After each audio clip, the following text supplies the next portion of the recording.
আসসালামু আলাইকুম। এটিএন বাংলা সংবাদে সবাইকে স্বাগত জানাচ্ছি। ফিরোজ তোহার। শুরুতেই বিআরবি কেবলস সংবাদ শিরোনাম। শক্তিশালী ভূমিকম্পে কেঁপে উঠল সারা দেশ। প্রবল ঝাঁকুনিতে ভবন ধস, ফাটল। ঢাকা, নরসিংদী, নারায়ণগঞ্জে নিহত ৯, আহত ২ শতাধিক। ফেব্রুয়ারির নির্বাচনে নতুন বাংলাদেশের যাত্রা শুরু হবে। সেনাকুঞ্জে সংবর্ধনা অনুষ্ঠানে বলে প্রধান উপদেষ্টা খালেদা জিয়া, ডক্টর ইউনূস একান্ত বৈঠক। সশস্ত্র বাহিনী দিবসে শিক্ষা ও নির্মাণে রাষ্ট্রপতি ও প্রধান উপদেষ্টার শ্রদ্ধা নিবেদন। বৈষম্যহীন, শোষণমুক্ত ও কল্যাণমূলক রাষ্ট্র গড়ার অঙ্গীকার।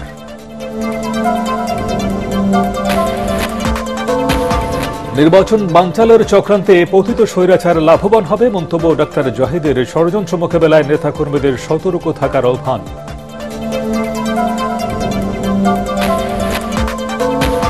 হিন্দু সম্প্রদায় এবং আওয়ামী লীগের কিছু কর্মীকে দাঁড়িপাল্লায় ভোট না দিতে হুমকি দেওয়া হচ্ছে। খুলনায় ছাত্র গণজামায়াতে বললেন মিয়া গোলাম পরওয়ার। এবং গর্ভের সন্তান ফিরে পেতে আইনি লড়াইয়ে নামার ঘোষণা লাখ মিয়ার। নবজাতক কেনার কথা অস্বীকার চাঁদপুরের হান্নান কুলসুম দম্পতির। শুনছিলেন বিআরবি কেবলস সংবাদ শিরোনাম। এবারে পুরো খবর। ভয়াবহ ভূমিকম্পে কেঁপে উঠল রাজধানী ঢাকা, নরসিংদী সহ সারা দেশ। রিক্টার স্কেলে এর মাত্রা ৫.৭ হলেও বিগত ৩০ বছরের মধ্যে এত প্রবল ঝাঁকুনি দেখেনি দেশের মানুষ। আবহাওয়া অধিদপ্তর জানিয়েছে সকাল ১০টা ৩৮ নরসিংদীর মাধবদী থেকে ভূমিকম্পের উৎপত্তি হয়। এতে রাজধানীর বংশালে ভবন ধসে ৩ জনের মৃত্যুর খবর পাওয়া গেছে। কেরানীগঞ্জে হেলে পড়েছে ৭তলা ভবন। আতঙ্কে ভবন থেকে লাফিয়ে ও ছুটোছুটিতে আহত হয়েছে বহু মানুষ। এই ভূমিকম্প দেশের মানুষের জন্য সতর্ক বার্তা জানিয়ে সচেতনতা বাড়ানোর তাগিদ দিয়েছেন পরিবেশ উপদেষ্টা সৈয়দা রিজওয়ানা হাসান। আরও জানাচ্ছেন মুশফিকুর রহমান।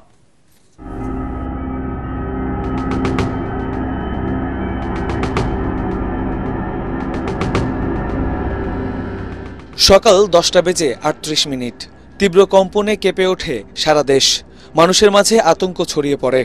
অনেকেই বাসা থেকে বেরিয়ে রাস্তায় নেমে আসে।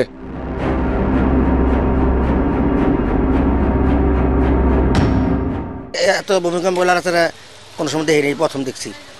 খাট লাড়াছাড়া করছে, আমি ভয় পাইছি অনেক। সবাই দূরে রাস্তা গেছে। প্রায় ৩টা ধাপ কাপ দিছে। প্রায় মনে হয় আমরা ১৫ সেকেন্ডের মতো ছিল ভূমিকম্পটা। আর এটা আমার লাইফের ফার্স্ট দেখছি, এত বড় ভূমিকম্প কখনো দেখিনি। আকস্মিক এই দুর্যোগে রাজধানীর বংশালে ভবনের রেলিং ধসে ৩ পথচারী নিহতের খবর পাওয়া গেছে। আল্লাহবাক মানে খাস নিহত আমাদের বাঁচাছে ভাই। আমরা তো আহত হয়ে মরে যেতাম ভাই। আমাদের এখানে আমার মামা একটা আহত হয়েছে। একজন মহিলা তো গুরুতর আহত, মানে তার ব্লিডিং, চোখ কি অন্ধ হয়েছে নাকি আমার জানা নাই, মানে গুরুতর আহত। ৩ জন পথচারী একটা ৭ তলার উপরে রেলিং ধসে এখানে আহত হয়ে আছে। পরে আমাদের লোকজন আসে, ২ জন এখানে মারা যায়, একজনকে মেডিকেলে নিয়ে যাওয়ার পরে মারা গেছে। এছাড়া ঢাকার আরমানিটোলা, খিলগাঁও সহ বিভিন্ন স্থানে ভবন ধস ও ফাটল দেখা দিয়েছে। বাড্ডার লিংক রোডে বিভিন্ন স্থানে হেলে পড়েছে ভবন।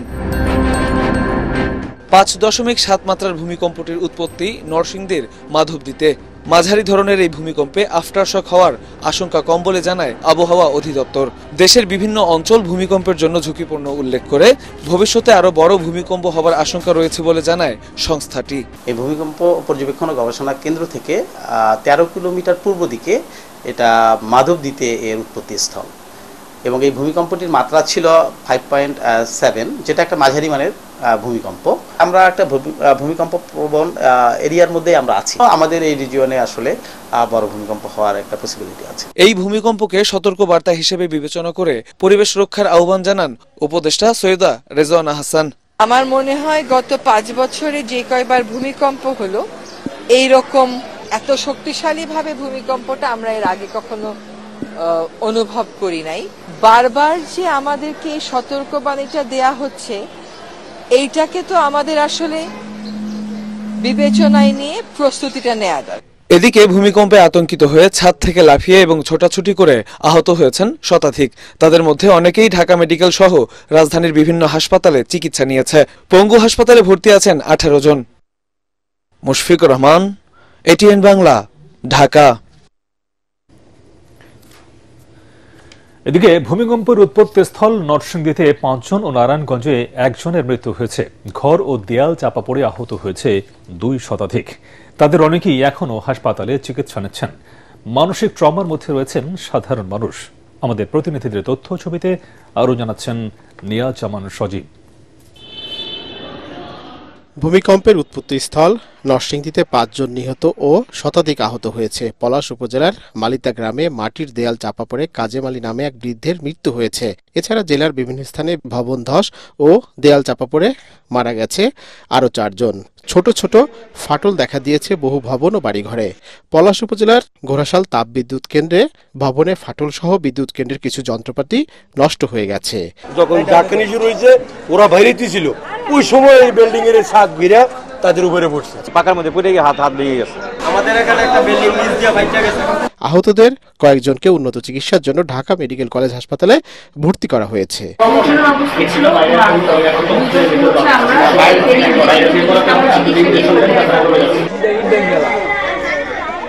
এদিকে নারায়ণগঞ্জের রূপগঞ্জে ভূমিকম্পে দেয়াল চাপায় 1 শিশুর মৃত্যু ও 2 নারী আহত হয়েছে।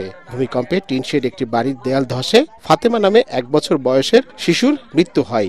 এ সময় শিশুটির মা কুলসুম বেগম ও প্রতিবেশী জেসমিন বেগম আহত হন।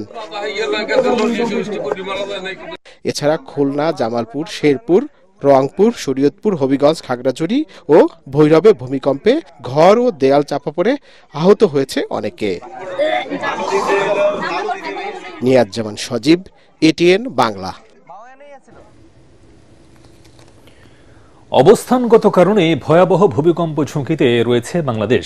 বিশেষজ্ঞরা বলছেন, দেশের পূর্ব ও উত্তর পূর্বাঞ্চলে ঝুঁকি সবচেয়ে বেশি। ক্ষতি কমাতে ভূমিকম্প সহনশীলতা বিবেচনায় রেখে ভবন নির্মাণের পাশাপাশি নাগরিকদের সচেতন করার বিষয়ে নজর দেওয়ার পরামর্শ তাদের। একই সাথে ভূমিকম্প নিয়ে বড় পরিসরে গবেষণার তাগিদ দিয়েছেন তারা। হুমায়ুন চিশতির রিপোর্ট।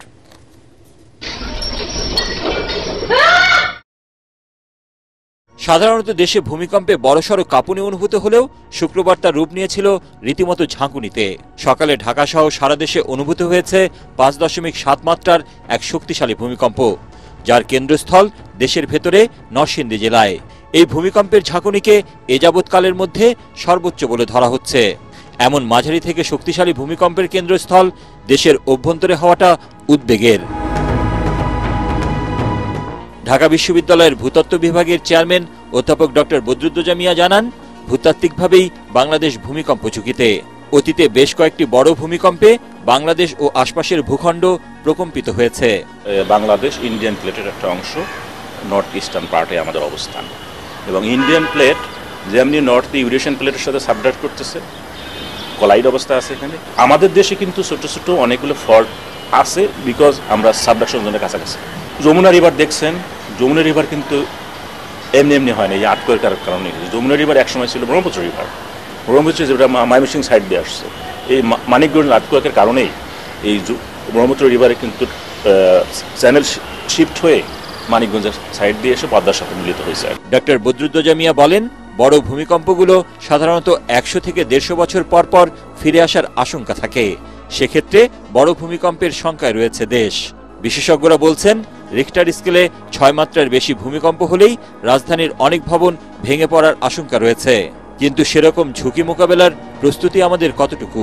আমরা বলতেছি ভেরি হাই রিস্ক জোনের মধ্যে আছে আমাদের, বিশেষ করে নর্থ ইস্টার্ন পার্টটা, ইনক্লুডিং ঢাকা সিটি। যেভাবে আমরা আনপ্ল্যান্ড ওয়েতে আগাচ্ছি, ভার্টিক্যালি বাড়াচ্ছি, এটা আমাদের জন্য ডেঞ্জার অবশ্যই। যদি ঢাকা শহরের আশেপাশে এরকম 7.5 বা 8 মাত্রা, যেটা আমরা সাসপেক্ট করছি, যদি হয়, তাহলে আসলে আমাদের কিছুই থাকবে না ঢাকা শহরে।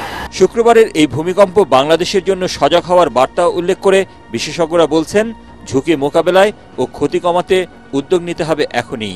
সিটি রিজিয়নের জন্য এক ধরনের আর্থকোয়েক রুলস করা উচিত, রুরাল রিজিয়নের জন্য একজনের করা উচিত, এবং আর একটু মাইনিউট স্কেলে ডিটেল ম্যাপ করা উচিত। অ্যাওয়ারনেস বিল্ড আপ আমাদের খুবই দরকার এটা। আর আমরা যে ইনফ্রাস্ট্রাকচারগুলো তৈরি করতেছি, বিল্ডিং, রোডস বা যেগুলো, সেগুলো যাতে আর্থকোয়েক কোড মেনে চলে আমরা করি। ভূমিকম্প নিয়ে দীর্ঘমেয়াদী গবেষণার জন্য ইনস্টিটিউট করার পরামর্শ দেন ঢাকা বিশ্ববিদ্যালয়ের ভূতত্ত্ব বিভাগের এই অধ্যাপক। হুমায়ুন চিশতি, এটিএন বাংলা, ঢাকা। আগামী নির্বাচনকে উৎসব মুখর করতে সবাইকে সহযোগিতা করার আহ্বান জানিয়েছেন প্রধান উপদেষ্টা ডক্টর মোহাম্মদ ইউনূস। বিকেলে সেনাকুঞ্জে সশস্ত্র বাহিনী দিবসের সংবর্ধনা অনুষ্ঠানে তিনি বলেন, নির্বাচনের মাধ্যমে নতুন পথে যাত্রা করবে বাংলাদেশ।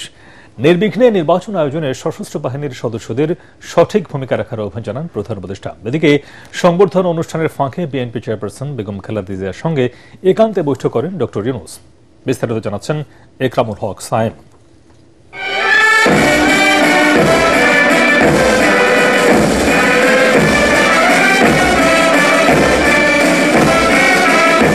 নানা শ্রেণী পেশার মানুষের মিলন মেলায় হেমন্তের বিকেলে উৎসব আমেজ তৈরি হয় সেনাকুঞ্জ প্রাঙ্গণে।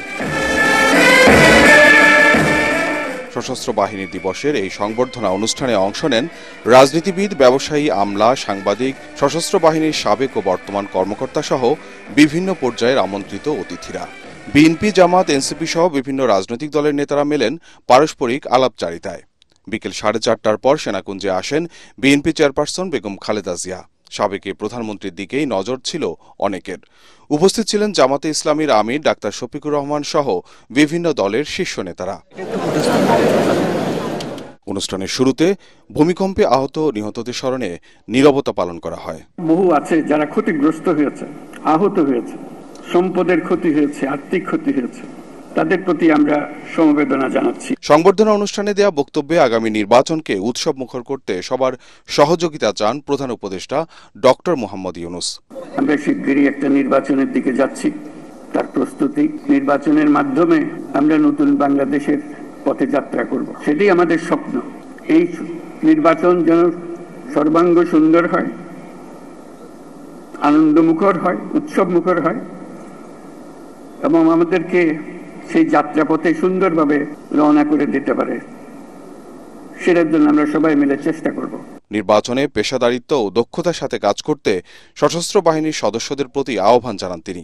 2024-এর ছাত্র জনতার অভ্যুত্থান ও চলমান দেশ পুনর্গঠন ও সংস্কারের কাজেও সশস্ত্র বাহিনী বরাবরের মতোই মানুষের পাশে দাঁড়িয়ে অব্যাহতভাবে দেশের মানুষের আস্থার প্রতিদান দিয়ে যাচ্ছে। বাংলাদেশের গণতান্ত্রিক উত্তরণে আসন্ন নির্বাচন একটি গুরুত্বপূর্ণ অধ্যায় হিসেবে বিবেচিত হবে। আমার সুদৃঢ় বিশ্বাস এটি নির্বিঘ্ন ও উৎসবমুখর নির্বাচন হবে। এর আয়োজনে সশস্ত্র বাহিনীর সদস্যগণ দক্ষতা ও পেশাদারিত্বের সাথে এই মহান দায়িত্ব পালন করবে। একই সাথে বহিঃশত্রুর আক্রমণ থেকে দেশের সার্বভৌমত্ব রক্ষায় সশস্ত্র বাহিনীর সদস্যদের সবসময় প্রস্তুত থাকারও আহ্বান জানান প্রধান উপদেষ্টা। একটি শান্তিপ্রিয় জাতি হিসেবে আমরা সকল বন্ধু রাষ্ট্রের সঙ্গে সম্মানজনক ও শান্তিপূর্ণ সহাবস্থানে বিশ্বাসী। তথাপি যে কোনো আগ্রাসী বহিঃশত্রুর আক্রমণ থেকে দেশের সার্বভৌমত্ব রক্ষার জন্য আমাদেরকে সদা প্রস্তুত ও সংকল্পবদ্ধভাবে থাকতে হবে। এদিকে সংবর্ধনা অনুষ্ঠানের ফাঁকে বিএনপি চেয়ারপারসন বেগম খালেদা জিয়ার সাথে একান্তে বৈঠক করেন প্রধান উপদেষ্টা ডক্টর মোহাম্মদ ইউনূস। জামাতের আমির ডাক্তার শফিকুর রহমানের সাথেও আলাপচারিতা করেন প্রধান উপদেষ্টা। এছাড়া বেগম জিয়ার সাথে দেখা করেন জামাতের আমির সহ গুরুত্বপূর্ণ ব্যক্তিরা। সন্ধ্যায় সবাইকে ধন্যবাদ জানিয়ে সংবর্ধনা অনুষ্ঠান সমাপ্তি ঘোষণা করেন প্রধান উপদেষ্টা ডক্টর মোহাম্মদ ইউনূস। কয়েক মাস পর জাতীয় নির্বাচন আর গণভোটের আয়োজন থাকায় এবার সশস্ত্র বাহিনী দিবসের এই অনুষ্ঠানটি বিশেষ তাৎপর্য বহন করছে। এখানে আসা অতিথিদের আলাপ আলোচনায় নির্বাচনের প্রসঙ্গটি সবচেয়ে বেশি গুরুত্ব পেয়েছে। প্রধান উপদেষ্টা ডক্টর মোহাম্মদ ইউনূসও তার বক্তব্যে নির্বিঘ্ন আর উৎসবমুখর নির্বাচন আয়োজনে সশস্ত্র বাহিনীর সদস্যদের গুরুত্বপূর্ণ ভূমিকা প্রত্যাশা করেছেন। একরামুল হক সায়েম, এটিএন বাংলা, সেনাকুঞ্জ, ঢাকা। এর আগে ঢাকা সেনানিবাসে খেতাবপ্রাপ্ত বীর মুক্তিযোদ্ধা ও তাদের উত্তরাধিকারীদের সংবর্ধনা অনুষ্ঠানে প্রধান উপদেষ্টা বলেন, মুক্তিযোদ্ধাদের স্বপ্নের বৈষম্যহীন, শোষণমুক্ত ও কল্যাণমূলক রাষ্ট্র গড়তে সরকার অঙ্গীকারবদ্ধ। তিনি বলেন, জনগণই যাতে সব ক্ষমতার উৎস হয়ে ওঠে এমন বাংলাদেশ গড়ে তুলতে চায়। তার আগে ঢাকা সেনানিবাসের শিক্ষা ও নির্মাণে শ্রদ্ধা জানান রাষ্ট্রপতি মোহাম্মদ শাহাবুদ্দিন ও প্রধান উপদেষ্টা ডক্টর মোহাম্মদ ইউনূস। মনির হোসেন তপুর রিপোর্ট। যথাযথ মর্যাদা ও উৎসাহ উদ্দীপনার মধ্য দিয়ে উদযাপিত হচ্ছে সশস্ত্র বাহিনী দিবস। সকালে দেশের সব সেনানিবাস, নৌঘাঁটি এবং বিমান বাহিনীর ঘাঁটির মসজিদে বিশেষ মোনাজাতের মধ্য দিয়ে দিবসের কর্মসূচি শুরু হয়। এরপর ঢাকা সেনানিবাসের শিখা অনির্বাণে পুষ্পস্তবক অর্পণ করেন রাষ্ট্রপতি মোহাম্মদ শাহাবুদ্দিন ও প্রধান উপদেষ্টা ড মোহাম্মদ ইউনুস। এ সময় বিহুগলে বাজানো হয় করুণ সুর। এরপর নিজ নিজ বাহিনীর পক্ষ থেকে শিখা অনির্বাণে শ্রদ্ধা জানান 3 বাহিনীর প্রধান।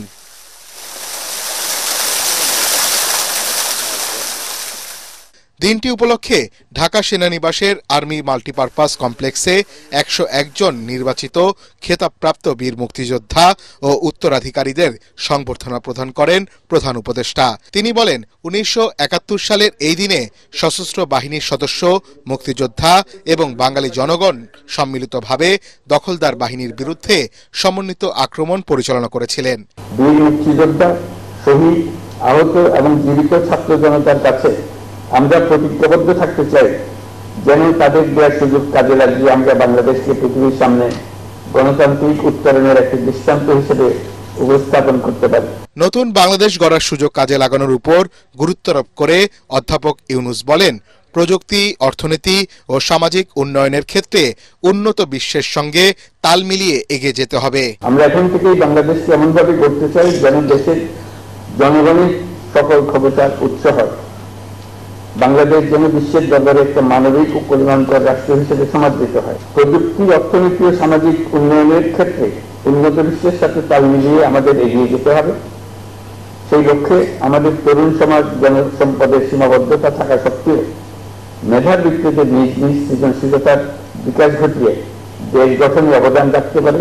এছাড়াও দেশের বিভিন্ন সেনানিবাসে দিনটি উপলক্ষে বিশেষ অনুষ্ঠানের আয়োজন করা হয়। এছাড়া বাংলাদেশ নৌবাহিনী মুক্তিযোদ্ধা ফাউন্ডেশন ঢাকা সেনানিবাসে শিখা অনির্বাণে পুষ্পমাল্য অর্পণ করে। মনির হোসেন তপু, এটিএন বাংলা, ঢাকা। জাতীয় নির্বাচন নিয়ে নানা ষড়যন্ত্র হচ্ছে জানিয়ে জনগণের ভোটাধিকার নিশ্চিতে সবাইকে সতর্ক থাকার আহ্বান জানিয়েছেন বিএনপির স্থায়ী কমিটির সদস্য ডক্টর AZM জাহিদ হোসেন।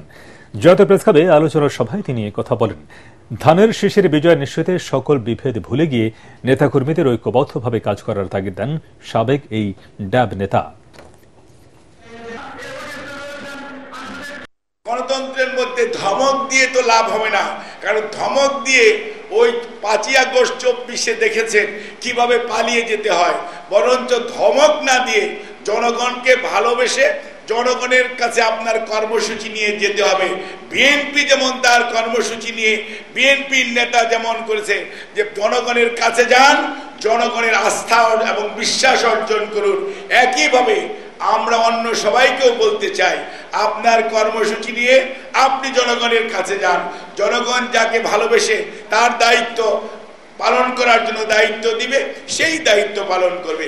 কোনো অবস্থাতেই জনগণের কথা বলে জনগণের উপর নিজের কোনো মতামতকে চাপিয়ে দেওয়াকে আর যাই হোক গণতন্ত্র বলে না।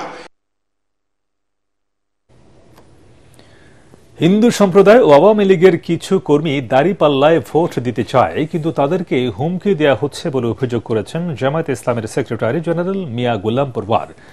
খুলনার ডুমুরিয়া উপজেলার শাহপুর আন্দুলিয়া ফুটবল মাঠে ছাত্র গণজামায়াতে তিনি একথা বলেন। তার আশা, আগামী নির্বাচনে ইসলামী দলগুলো সমঝোতার ভিত্তিতে ভোটের মাধ্যমে জয়লাভ করে নতুন বাংলাদেশ গঠন করবে। ডাকসু ভিপি আবু সাদিক কায়েম ও জাকসু জিএস মাজহারুল ইসলাম সহ অন্য নেতারা ছাত্র গণজামায়াতে বক্তব্য রাখেন। দিচ্ছে আমার হিন্দু ভাইদেরকে, ইভেন আওয়ামী লীগের মধ্যে অনেকে আছেন বলছেন না দাদা এবার ভাই আপনাদের পাশে থাকবো, আমরা এবার দাঁড়িপাল্লায় ভোট দেবো।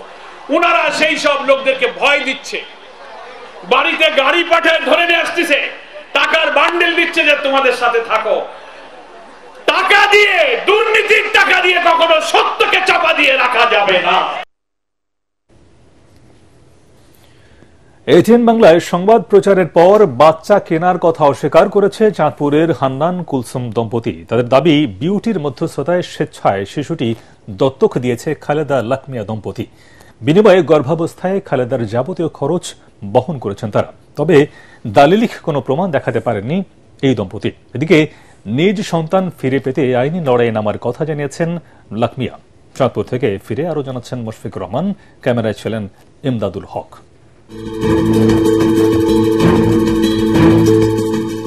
গর্ভেই মৃত্যু বলে নবজাতক বিক্রি করে দেওয়ার ঘটনার সূত্র ধরে এটিএন বাংলা টিম যায় চাঁদপুরের মতলব দক্ষিণে। অসুবিধা নাই, এটা একটা সিক্রেট ব্যাপার। সেখানে মুখোমুখি হয় হান্নান কুলসুম দম্পতির। স্বীকার করেন তাদের ঘরে বড় হওয়া ছেলেটি খালেদার। পাতানো বোন বিউটির মাধ্যমেই হস্তান্তর হয়েছে শিশুটি। ওর জন্মদাতা কারা? ওটা তো আমি বললে গেলাম, ওরা এই জন্মদাতা খালেদা লাগবে। বাচ্চাটা বিউটির মাধ্যমে আমাদের কাছে আসছে। বিউটি সন্ধান দিছে, এই বাচ্চা 4 মাস বয়সে পেটে ওরা নষ্ট করতে চাইছে। প্রমাণ হিসেবে উপস্থাপন করেন একটি সাদা কাগজে লেখা অঙ্গীকারনামা ও কিছু কল রেকর্ড। এটা কিন্তু কোনো আইনি কাগজ না। আইনি কাগজ না, আমি তো প্রথমেই বললাম স্ট্যাম্প যে করবো, ওটা তো 3 দিন পরে ডেট ছিল, এটা রাতের বেলা ঘটনা। বাচ্চা নিলে যে কিভাবে নেওয়া লাগে এটা জানে, বহুত কিছু জানি। বাংলা কাগজের যে টাইম নাই, বাংলার আছে না না আছে সেইটাই তো দেখবেন। আমি তো মা, হ্যাঁ আমি তোমরা দিতারি, সমস্যা নাই, তোমার কাছে থাকবো। আমার কাছে 6 মাস বর্ষারানি হর এখান না তাও 1 ঘন্টা লাগে, 10 মিনিটের লেগে আইবা, আয়া দেয়া। আমি বাঁচবো না ভাই, আমি বাঁচবো না, আমি আজ 1 মাস খানা খাই না।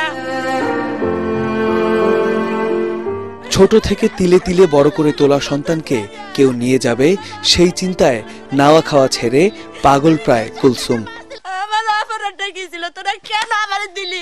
আমি নিঃসন্তানের মা ছিলাম, আমি নিঃসন্তানের মা থাকতাম। এই বিউটি আমার পরিচয় করে দিল, ওর বাসায় নিল। আমি বলছি তোরা বাচ্চা পেটা থেকে বিক্রি করে, এটা কেমন কথা? আমি বিক্রি টিক্রিদের মধ্যে মানুষ কোনোদিন বিক্রি হয়? পরে ওর বাচ্চাটা যখন ব্যথা উঠছে, রাত 3টা বাজে বিটি আমার কাছে ফোন দিছে, কুলসু খালাদা তো ব্যথা উঠছে, তো বাচ্চাটা যদি তুই না আনস ওরা বিক্রি করে এলে অন্য জায়গায় নয়। পরে নাচবেলিরা খালাস করতে করতে সময় হয়ে গেছে, তখন ফজরের একটু আগে দিয়া ওর টাকার প্রয়োজন ছিল। ওরা আমার তো 6 মাস কার খরচ, কাজের রতের খরচ নিয়ে গেছে। বিটি খালেদা লাকমিয়া চিকনি চাড্ডা দিয়ে টাকাটা ওরা হাত হাইতে টাকাটা নিছে। আমি আর কিচ্ছু চাই না ভাই, আপনাদের কাছে শুধু আমার সন্তানটা চাই। তবে এসব মানতে নারাজ শিশুটির আসল বাবা লাকমিয়া। ছেলেকে ফিরে পেতে আইনের আশ্রয় নেয়ার কথা জানান তিনি। আমার ছেলে যদি এরা না দেয়, আইনগত ব্যবস্থা নিয়ম দিলে কিভাবে উদ্ধার করা যায়, আমার সন্তানরা কিভাবে আনা যায়। চাঁদপুরের একটি মাদ্রাসায় প্রথম শ্রেণীতে লেখাপড়া করছে শিশুটি। বাচ্চাটির ভবিষ্যতের কথা চিন্তা করে উভয় পক্ষকে সমঝোতা করার আহ্বান এলাকাবাসীর। ওর বাবা মার কাছে আমার আবদার এটুকুই যে আসলো, দেখলো, পরিচয়ে যদি দিয়াও দেখতে চায় তাও দেখতে পারলো, বা পরিচয় গোপন করেও যদি দেখতে চায় তার ভবিষ্যতের জন্য, তা আলহামদুলিল্লাহ। বিনা দোষে দিল বিটির মাধ্যমে আমার আজকে অর্থ এলাকা সব করে দিলাম আমার সন্তানের। নবজাতকের জীবন নিয়ে একটি অবৈধ লেনদেন, পরে এর সাথে যুক্ত হয়েছে মায়া এবং বিচ্ছেদের গল্প। একদিকে গর্ভধারিণীর সন্তানকে কাছে পাওয়ার আর্তনাদ, অন্যদিকে শূন্য থেকে পেলে পুষে বড় করা মায়ের কান্না। এমত অবস্থায় প্রশ্ন, কোন দিকে যাবে ছেলেটির ভবিষ্যৎ? কে পাবে এই সন্তানের দায়িত্ব? এই প্রশ্নের উত্তর কেবলই রয়েছে আইনের কাছে। মুশফিকুর রহমান, এটিএন বাংলা, চাঁদপুর। জাতীয় নির্বাচনকে কেন্দ্র করে এখনই ব্যস্ত সময় পার করছেন বিএনপি, জামায়াত ইসলামী আন্দোলন, এনসিপি সহ বিভিন্ন দলের প্রার্থীরা। এর মধ্যে রাজধানী ছেয়ে গেছে বিভিন্ন প্রার্থীর ব্যানার, ফেস্টুন ও পোস্টারে। ভোটারদের মন জয়ে নেমেছেন গণসংযোগে। বিস্তারিত খায়রুল ইসলামের রিপোর্টে। ফেব্রুয়ারির প্রথমার্ধে জাতীয় নির্বাচনের এখনও তফসিল ঘোষণা না হলেও নিজেদের নির্বাচনী প্রচারণায় ব্যস্ত সময় পার করছেন বিভিন্ন দলের মনোনীত ও মনোনয়ন প্রত্যাশী নেতারা। নিজ নিজ নির্বাচনী এলাকার পাড়া মহল্লায় গণসংযোগ করছেন তারা। ভোটারদের সাথে মতবিনিময়, প্রতিশ্রুতি এবং দিচ্ছেন উন্নয়নের নানা আশ্বাস। দেশে একটা পরিবর্তন হয়েছে, সেই পরিবর্তনকে আমরা অব্যাহত রাখার লক্ষ্যে আমরা জনগণের দুয়ারে দুয়ারে যাওয়ার চেষ্টা করছি। আলহামদুলিল্লাহ অনেক ভালো সাড়া আছে। আমি শতভাগ আশাবাদী আমি এই আসন থেকে মনোনয়ন পাবো, এটা আমি শতভাগ নিশ্চিত ইনশাল্লাহ। এখানে বোর্ড কারচুপি না হয়, যদি এখানে নির্বাচনের সুষ্ঠু পরিবেশ বিরাজমান থাকে, যদি কেন্দ্র দখল না হয়, এখানে জামাত ইসলামী দাঁড়িপাল্লা প্রতীক বিজয় বলে আমরা প্রত্যাশা করছি। পুরান ঢাকার জনগণের অনেক গ্যাসের সমস্যা, বিদ্যুতের সমস্যা, রাস্তাঘাটের সমস্যা, পানির সমস্যা, ভোগান্তিগুলি আমরা কিছু করতে পারবো। 54 বছরে মানুষ অনেক ধোঁকা খাইছে, এবার মানুষ ধোঁকা খাইতে রাজি না। এবার মানুষ পরিবর্তন চায়, ইসলামের পক্ষে মানুষ ভোট দিতে চায়। নির্বাচনী প্রচারণায় ব্যানার, ফেস্টুন ও পোস্টার ব্যবহারে নির্বাচন কমিশনের নতুন নীতিমালাকে প্রার্থীরা সাধুবাদ জানালেও অনেকের রয়েছে ভিন্ন মত। অনেক নমিনি নতুন আছেন, তাদের প্রচারণা অসুবিধা হবে। আমরা আশা করি এই জায়গাতে যৌক্তিক একটা জায়গায় নির্বাচন কমিশন এসে আমাদের সহযোগিতা করবে। নিয়ম কানুন মেনে আমরা নির্বাচন করব, কিন্তু আমরা লেভেল প্লেইং ফিল্ড চাই। লেভেল প্লেইং ফিল্ড চাই, কারণ অনেক আশঙ্কা আছে। তফসিলের পরে আচরণবিধিতে থাকে ডিজিটাল ভোট করা যাবে কিংবা এতগুলো ফেস্টিন করা যাবে, আমরা সেই নিয়ম কানুন মেনেই কাজ করব। পোস্টার দিয়ে পুরো ঢাকা শহরকে ছেয়ে ফেলে, এটা আসলে বিভিন্ন দিক দিয়ে এটা ক্ষতিকর। তবে নির্বাচনের লেভেল প্লেইং ফিল্ড নিশ্চিত, কেন্দ্র দখল ও ভোটের সুষ্ঠু পরিবেশ তৈরির জন্য অন্তর্বর্তী সরকারের প্রতি আহ্বান জানান প্রতিটি দলের প্রার্থীরা। খায়রুল ইসলাম, এটিএন বাংলা, ঢাকা। বিএনপি কখনো অন্য ধর্মের মানুষের উপর নিপীড়ন নির্যাতনে বিশ্বাস করে না বলে মন্তব্য করেছেন দলের কেন্দ্রীয় নেতা ও নাটোর 2 আসনের বিএনপি দলীয় প্রার্থী অ্যাডভোকেট এম রুহুল কুদ্দুস তালুকদার দুলু। সদর উপজেলার ভাটোদারা রাধা গোবিন্দ মন্দির প্রাঙ্গণে সনাতন ধর্মাবলম্বীদের 2 দিন ব্যাপী লীলা কীর্তন অনুষ্ঠান পরিদর্শন শেষে এসব কথা বলেন তিনি। তারেক রহমানের রাষ্ট্র কাঠামো মেরামতের 31 দফায় হিন্দু মুসলিম বলে কোনো বিভেদ বৈষম্য রাখা হয়নি বলেও জানান রুহুল কুদ্দুস তালুকদার দুলু। জেলা বিএনপির বিভিন্ন পর্যায়ের নেতাকর্মীরা অনুষ্ঠানে উপস্থিত ছিলেন। তারেক রহমান সাহেব 31 দফা দিয়েছে আমাদের মধ্যে যে সাম্প্রদায়িক সম্প্রীতি, এর কথা 31 দফার মধ্যে পরিষ্কার ভাবে উল্লেখ করেছেন। উনি বলেছেন ধর্ম যার যার, বাংলাদেশ সবার, এটা হচ্ছে বিএনপির রাজনীতির আদর্শ। ঢাকা, চট্টগ্রাম ও খুলনা নৌ অঞ্চলে সশস্ত্র বাহিনী দিবস উদযাপিত হয়েছে। নৌবাহিনীর সব মসজিদে বাদ ফজর মুক্তিযুদ্ধে আত্মদানকারী বীর শহীদগণের আত্মার মাগফিরাত, দেশের সুখ ও সমৃদ্ধি, সশস্ত্র বাহিনীর উত্তরোত্তর উন্নতি কামনা করে বিশেষ দোয়া ও মোনাজাত করা হয়। সকালে কমান্ডার খুলনা নৌ অঞ্চল মুক্তিযুদ্ধে শহীদ বীরশ্রেষ্ঠ রুহুল আমিন ও শহীদ বীর বিক্রম মহিবুল্লাহর মাজারে গার্ড অব অনার ও পুষ্পস্তবক অর্পণ করেন। খুলনায় বানৌজা তিতুমির ঘাঁটিতে খুলনা, সাতক্ষীরা ও বাগেরহাট জেলার স্বাধীনতা যুদ্ধে অংশগ্রহণকারী সশস্ত্র বাহিনীর কর্মরত ও অবসরপ্রাপ্ত কর্মকর্তা, খেতাবপ্রাপ্ত বীর মুক্তিযোদ্ধা ও তাদের পরিবারবর্গের সম্মানে এক সংবর্ধনা অনুষ্ঠানের আয়োজন করা হয়। নৌবাহিনীর সকল জাহাজ ও ঘাঁটিতে মহান মুক্তিযুদ্ধে সশস্ত্র বাহিনীর অবদানের উপর নির্মিত বিশেষ প্রামাণ্যচিত্র প্রদর্শন এবং নৌবাহিনী স্কুল কলেজে রচনা ও চিত্রাঙ্কন প্রতিযোগিতা অনুষ্ঠিত হয়। এছাড়া দিবসটি উপলক্ষে ঢাকার সদরঘাটে বিএনডিবি গাংচিল, চট্টগ্রাম নেভাল বার্থে বানৌজা সমুদ্র অভিযান, খুলনা বিআইডব্লিউটিএ লঞ্চ টার্মিনালে বানৌজা বেশখালী, মংলা দিগরাজ নেভাল বার্থে বানৌজা আবু বকর, বরিশাল বিআইডব্লিউটিএ ঘাটে বানৌজা পদ্মা এবং চাঁদপুর বিআইডব্লিউটিএ ঘাটে বানৌজা অতন্দ্র সর্বসাধারণের পরিদর্শনের জন্য উন্মুক্ত রাখা হয়। এ সময় বিপুল সংখ্যক মানুষ নৌবাহিনীর জাহাজগুলো ঘুরে দেখেন।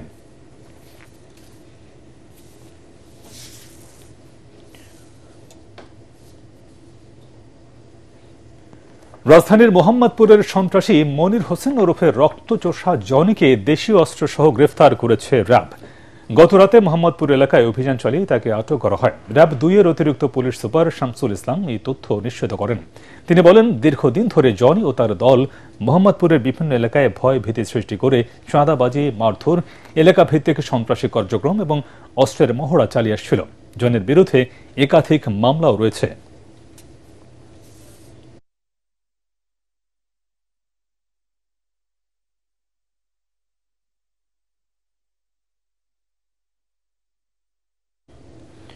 পূবালী ব্যাংক বাণিজ্য সংবাদ।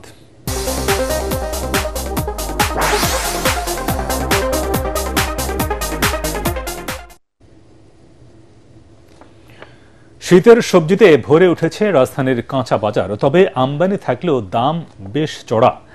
80 থেকে 100 টাকার মধ্যে বিক্রি হচ্ছে বেশিরভাগ সবজি। 100 টাকা কেজি শিম, নতুন টমেটো 140 এবং 160 টাকায় বিক্রি হচ্ছে নতুন আলু। তবে স্বাভাবিক রয়েছে মুরগি ও গরুর মাংসের দাম।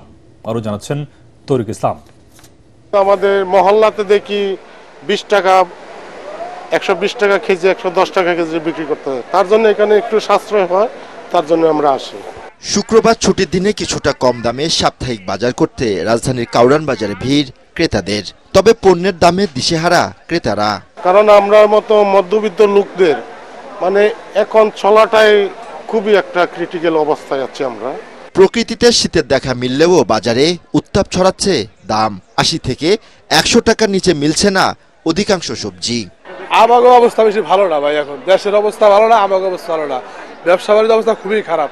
নতুন বেগুন আছে, গফরগার বেগুন 120 টাকা 110 টাকা, এটা আছে 100 টাকা, ভেন্ডি আছে 80 টাকা কেজি, চিচিং আছে 80 টাকা, ওলকপি নতুন হচ্ছে এটা 80 টাকা কেজি, বটবুড়ি আছে 80 টাকা, জালি আছে 60 টাকা 70 টাকা পিস, ফুলকপি পার পিস 50 টাকা, টমেটো আছে 140 টাকা কেজি, দেশি ইন্ডিয়ান দুটো একই রেট, মূলা পেঁপে আছে 40 টাকা কেজি, শসা আছে 80 টাকা কেজি। সাপ্তাহিক হয় একটু বেশি, এর আগে 10-20 টাকা করে কেজিতে কম ছিল, সিম 40 টাকা ছিল, এখন 90 টাকা হয়েছে। কমেনি পেঁয়াজের ঝাঁজ, তবে নতুন পেঁয়াজ উঠলে দাম কিছুটা কমবে বলে জানায় বিক্রেতারা। এই যে দাম বাড়তি, অন্য কৃষকের ঘর আছিল আগে বেচছে, অন্য কৃষকের ঘর নাই, পেঁয়াজ কমে আইছে, এই সপ্তাহের মধ্যে নতুন আসে, নতুন আসলে দেখা গেছে যে 60 টাকা কেজি আসা যাবে। কিছুটা স্বস্তি ফিরেছে আদার দামে। আগে তো পুরান আদা ছিল, দাম বেশি, এখন নতুন আদা আমদানি হয়েছে, এই কারণে আস্তে আস্তে দাম কমতেছে, কেজিতে 20-30 টাকা কমছে। অপরিবর্তিত রয়েছে মুরগি ও গরুর মাংসের দাম। তরিক ইসলাম, এটিএন বাংলা, ঢাকা। এবার অর্থ সংবাদ।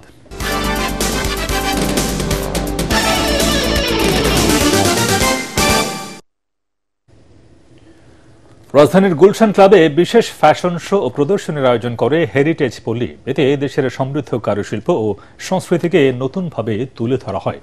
এই আয়োজনে প্রদর্শিত হয় দেশের বিভিন্ন অঞ্চলের বোনা অনন্য শাড়ি, ঐতিহ্যবাহী নকশা থেকে অনুপ্রাণিত গহনা, দেশীয় উপকরণে তৈরি হোম ফার্নিশিং, উদ্ভিদ, প্রকৃতি এবং প্রাকৃতিক রঙে অনুপ্রাণিত নকশা। হেরিটেজ পল্লীর প্রতিষ্ঠাতা টুটলি রহমান জানান, বাংলাদেশের কারুশিল্পকে নতুন করে গড়ে তোলার জন্য কাজ করছেন তারা। এই আয়োজনের media partner ATN Bangla.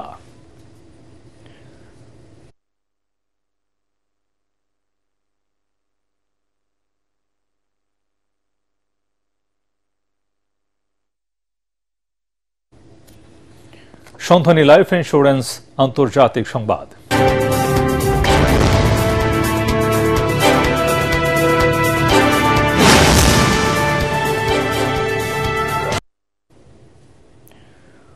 Nobel শান্তি পুরস্কার নিতে নরওয়ের উদ্দেশ্যে দেশ ছাড়লে পলাতক হিসেবে বিবেচিত হবেন ভেনেজুয়েলার বিরোধী নেতা মারিয়া করিনা মাচাদো।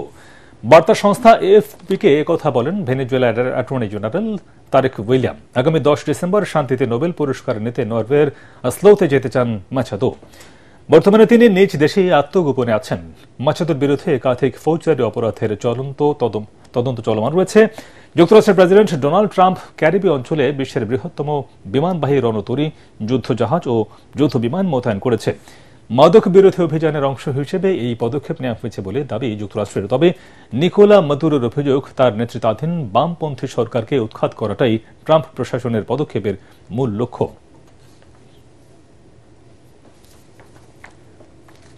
এবার খেলার খবর।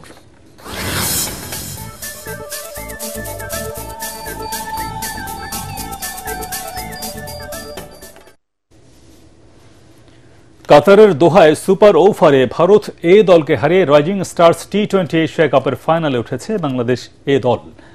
বাংলাদেশের দেয়া 155 রানের জবাবে শেষ ওভারে ভারতের সামনে লক্ষ্য দাঁড়ায় 6 বলে 16 রান। ইনিংসের পঞ্চম বলে জিসান ক্যাচ মিস করে প্রতিপক্ষকে 4 উপহার দেন। শেষ বলে তখন ভারতের প্রয়োজন হয় 4 রান। বাংলাদেশের ফিল্ডিং ব্যর্থতায় 3 রান তুলে নেয় ভারত, তাতে খেলা গড়ায় সুপার ওভারে। কিন্তু রিপন মন্ডলের প্রথম 2 বলে 2 উইকেট হারায় ভারত। এরপর প্রথম বলে বাংলাদেশ উইকেট হারালেও দ্বিতীয় বলে জয় নিয়ে মাঠ ছাড়ে আকবর আলীর দল। মিরপুর টেস্টের তৃতীয় দিন শেষে আয়ারল্যান্ডের বিপক্ষে চালকের আসনে রয়েছে বাংলাদেশ। 367 রানের লিড নিয়ে খেলা শেষ করে স্বাগতিকরা। দিন শেষে দ্বিতীয় ইনিংসে বাংলাদেশের সংগ্রহ 1 উইকেটে 156 রান। এর আগে 265 রানে প্রথম ইনিংসে অল আউট হয় আইরিশ শাহ। রিপোর্ট এস এম এস শাফের। রানের পাহাড় করছে বাংলাদেশ।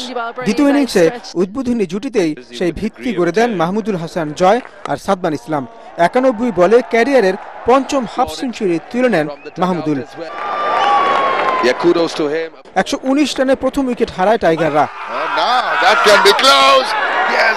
তবে সাদমান ইসলাম ক্যারিয়ারের অষ্টম অর্ধশতক তুলে অপরাজিত থাকেন 69 রানে। এর সঙ্গে 19 রান নিয়ে উইকেটে আছেন মমিনুল হক।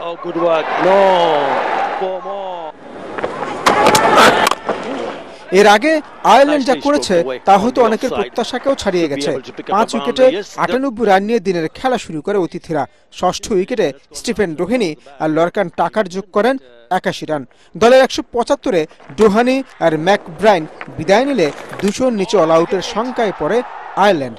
তবে অষ্টম উইকেটে 74 রানের জুটি গড়ে দলকে সম্মানজনক রানের দিকে নিয়ে যান জর্ডান নেইল আর লরকান টাকার। 46-এ আউট হন ডোহার্নি। নেইলের ইনিংস থামে 49-এ। 75 রানে টাকার অপরাজিত থাকলেও 89তম ওভারে অল আউট হয় আইরিশরা। 4 উইকেট নিয়ে বাংলাদেশে বোলারদের মধ্যে টেস্টে সর্বোচ্চ 246 উইকেট নেয়া সাকিব আল হাসানকে ছুঁয়ে ফেলেন তাইজুল ইসলাম। 211 রানে এগিয়ে থেকেও প্রতিপক্ষকে ফলো না করিয়ে ব্যাটিংয়ে নামে Bangladesh. S M Ashraf, ATN Bangla. Ispahani Prothom Alo তৃতীয় আন্তঃবিশ্ববিদ্যালয় ফুটবল টুর্নামেন্টের চট্টগ্রাম পর্ব শেষ হয়েছে। শেষ দিনের টুর্নামেন্টে অংশ নেয় 8টি বিশ্ববিদ্যালয়। বিকেলে চট্টগ্রাম বিশ্ববিদ্যালয়কে হারিয়ে ইন্ডিপেন্ডেন্ট ইউনিভার্সিটি এবং কুমিল্লা বিশ্ববিদ্যালয়কে হারিয়ে প্রিমিয়ার ইউনিভার্সিটি দল চট্টগ্রাম অঞ্চল থেকে ঢাকার পর্বে খেলার যোগ্যতা অর্জন করে। এর আগে গতকাল প্রথম দিনের খেলা থেকে বিদায় নেয় 4টি দল। দিনের প্রথম 2টি ম্যাচে চট্টগ্রাম বিশ্ববিদ্যালয়ের কাছে 3-0 গোলে হেরে টুর্নামেন্ট থেকে বিদায় নিয়েছে ক্রিয়েটিভ টেকনোলজি। আরেক ম্যাচে প্রিমিয়ার ইউনিভার্সিটি চট্টগ্রাম হারায় চট্টগ্রাম প্রকৌশল ও প্রযুক্তি বিশ্ববিদ্যালয় চুয়েটকে।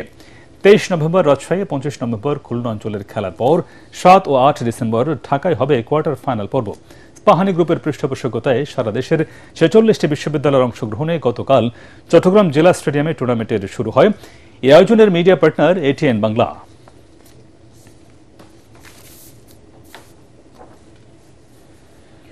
শেষ করার আগে বিআরবি কেবলস সংবাদ শিরোনাম আরেকবার।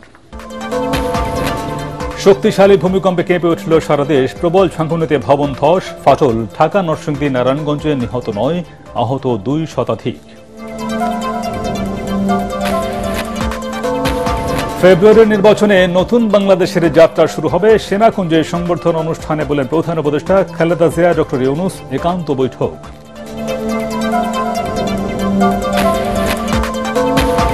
সশস্ত্র বাহিনী দিবসে শিক্ষা অনির্বাণের রাষ্ট্রপতি ও প্রধান উপদেষ্টার শ্রদ্ধা নিবেদন। বৈষম্যহীন, শোষণমুক্ত ও কল্যাণমূলক রাষ্ট্র গড়ার অঙ্গীকার।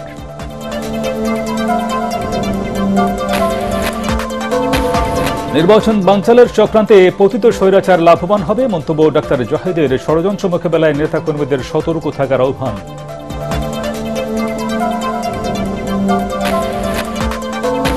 হিন্দু সম্প্রদায় এবং আওয়ামী লীগের কিছু কর্মীকে দাঁড়িপাল্লায় ভোট না দিতে হুমকি দেওয়া হচ্ছে। খুলনায় ছাত্র গণজামায়াতে বললেন মিয়া গোলাম পরওয়ার।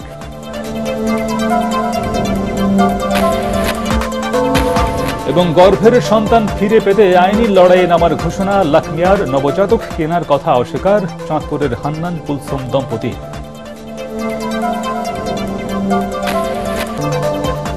পরবর্তী সংবাদ দেখার আমন্ত্রণ জানিয়ে এখনকার মতো শেষ করছি। এটিএন বাংলা সংবাদ ইউটিউবে দেখতে ব্রাউজ করুন youtube/ATN Bangla News। ধন্যবাদ সবাইকে।